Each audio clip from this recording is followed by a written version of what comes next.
પ્રભુ ઈસુ ખ્રિસ્તના ધન્ય પવિત્ર નામમાં આપ સર્વને પ્રેમી સલામ. યોહાનની લખેલી સુવાર્તા અધ્યાય 10 અને વચન 41. ઘણા લોકો તેની પાસે આવ્યા.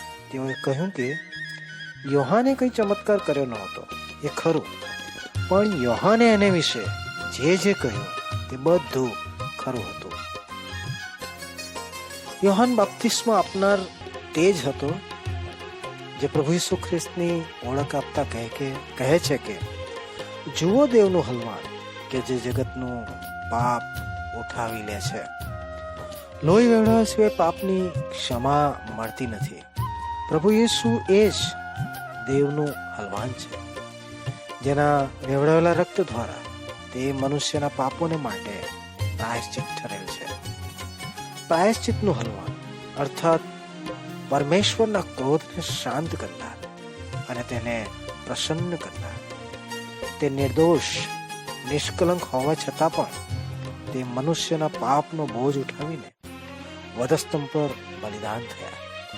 તે તેમની આત્મિક અને નૈતિક સર્વ સંપન્નતા અને યોગ્યતાને પ્રગટ કરે છે.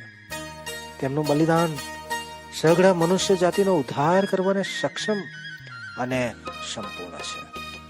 પ્રભુ ઈસુ ખ્રિસ્ત પર આજ જો તમે વિશ્વાસ કરો છો તો આ સક્ષમ અને યોગ્ય પ્રભુ પરમેશ્વરના ક્રોધથી ઉગારીને તેમની પ્રસન્નતા અને ભલાઈના ભાગીદાર કરે છે. પ્રભુ ઈસુ પર વિશ્વાસ કરવાને દેવ તમને સહાયતા કરે. ધન્યવાદ.